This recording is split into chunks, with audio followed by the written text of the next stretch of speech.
Mike, do Russell and the Seahawks need to win this game to prove they are a Super Bowl caliber team? Yeah, I think it's a must-win situation, and it's a saying that we all can relate to, and I know Brandon can, that you win the games that you're supposed to win, and this is a game that the Seattle Seahawks are supposed to win. They need to win to put themselves back into the Super Bowl talks and conversation.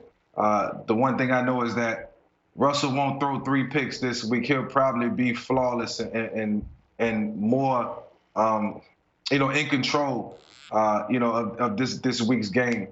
Because after you throw 3 interceptions, you come back the next week, you watch film, you digest what happened, and you want nothing more but to show that that was a fluke and to make up for the things that, that were on your plate that you couldn't capitalize on. So I feel like, this team is in a position where, we're looking at them and saying, they have, the Super Bowl aspirations. They have the team in place.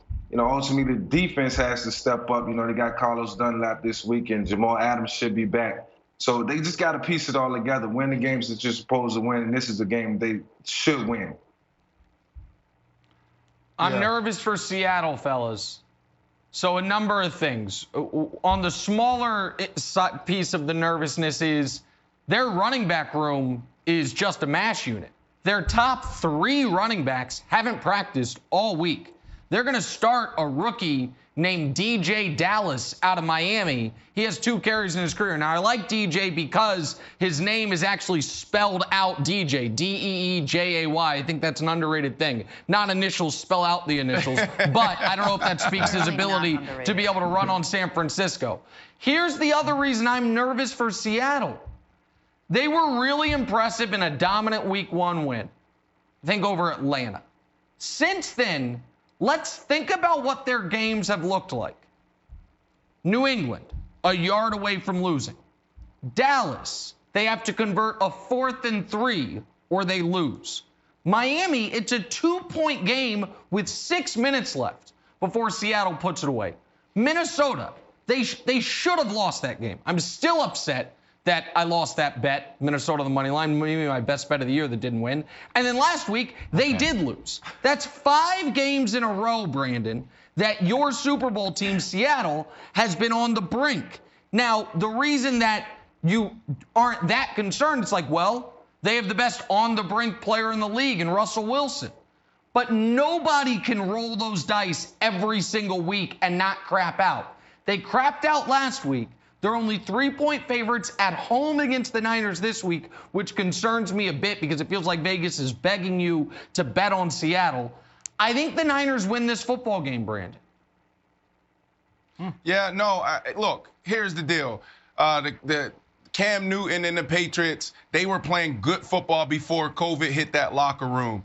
Fitzpatrick, your team, you picked the Miami Dolphins to make it to the playoffs this year. So that's true. So let's not talk about the Miami Dolphins as if there's some pushover. No, they're not a bad team. I like that matchup. Yeah, and then also you can look at this, the way these games are set up. Dak Prescott, Dallas Cowboys. Dak was throwing it for 450 yards a game before he got injured. So those were interesting matchups. Now, I don't think they need this game to prove that they're a Super Bowl caliber team. I think they need this game just to stay on track to the Super Bowl. Now, look, on the defensive side, I think they're a few weeks away from being a good enough defense that give Russell more chances, to give that offense a couple more opportunities to do what they do best, and that's to light up the scoreboard. They got Damian Snack Harrison's coming back, 2-time teammate, played with him with the Jets and the Giants. This dude can do it both in the run defense and also getting after the quarterback. You got Jamal Adams coming back from a growing, and now you got Carlos Dunlap, where they absolutely need him to put pressure on the quarterback. So I do think they're a few weeks away from that defense being good enough. Offensively, that was an asterisk. That was just a blimp on this stat sheet. Russell Wilson throwing for 3 picks. Like, that's just not going to happen again. Russell Wilson, this offense is prolific. They're awesome. I think they get the job done.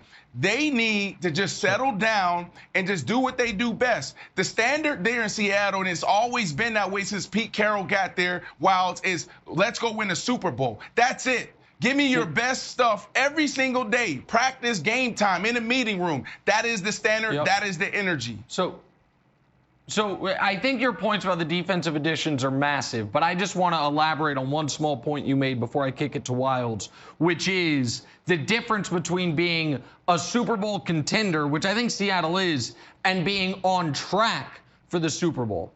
We're now through half the NFL season, and I think we can say this. The NFC is deeper than the AFC, but the AFC is top heavier. I think the three best teams in football are all in the AFC. Kansas City, Pittsburgh, Baltimore. But the next 7 might be in the NFC, which is why, Wilds, with a win, Seattle would be the 1 seed in the conference, and with a loss, they could wake up Monday morning on the outside looking in of the playoff picture. So because the NFC is so log-jammed at the top with teams with 4 or 5 wins, every week feels like a near must-win for any of the real contenders, Wilds. Totally agree. I think we might be seeing the 49ers shake off their Super Bowl hangover. We're just 3 weeks away from Jimmy G being pulled from the game, and Shanahan's like, he's hurt. And they're like, oh, is he hurt or is he in danger of losing his job? Then he bounced back against the Rams. He had 3 TDs. Then he had a solid game against the Patriots. And what's the way to beat a hangover once it's about 4 o'clock? You got to eat. And guess where you're headed? The Seattle defensive buffet. You can have whatever you want. They're giving up 360 yards. So Jimmy G, you can go up to the buffet and be like, I'm a little bit hungover. Go up there with 5 plates and bring them back to Kyle Shanahan. Look at this. I'm feeling good. We could come out on the other side of this being like, wow, 49ers way better than we thought. I don't know why we wrote them off. They're in the Super Bowl. The buffet. I love it. Mike, what do you, Mike? At the end of the day, Mike, where do you see? He's got a point, Michael Vick. Jimmy G has been balling. I got to give him that. I take no credit away. I like him as a quarterback. I like him in the San Francisco 49ers uniform. They were my team growing up, I might add. So I do root for him in a sense. But it's very easy to play, when you're playing from behind. They got behind, in the win-loss column, and then they had to fight their way back for Seattle. Now it's pressure's on every week to win. And now you got Seattle, you got the San Francisco 49ers coming into town. And it's going to be fairly easy, I would say, for the 49ers to come in and function. It's going to be harder for the Seattle Seahawks. So this is a critical matchup this week, and the best team is going to win. Yep. All right, let us move on. Play a little drawing a blank now. It is finally Tua time in Miami. The rookie quarterback getting set to make his first NFL start. His Dolphins had the bye week to get him ready to go. Won't be easy. He'll face a tough Rams team with Aaron Donald as hungry as ever to keep the theme going. So let me ask you, Mike, Tua's first career start Sunday versus the Rams will be blank. Successful.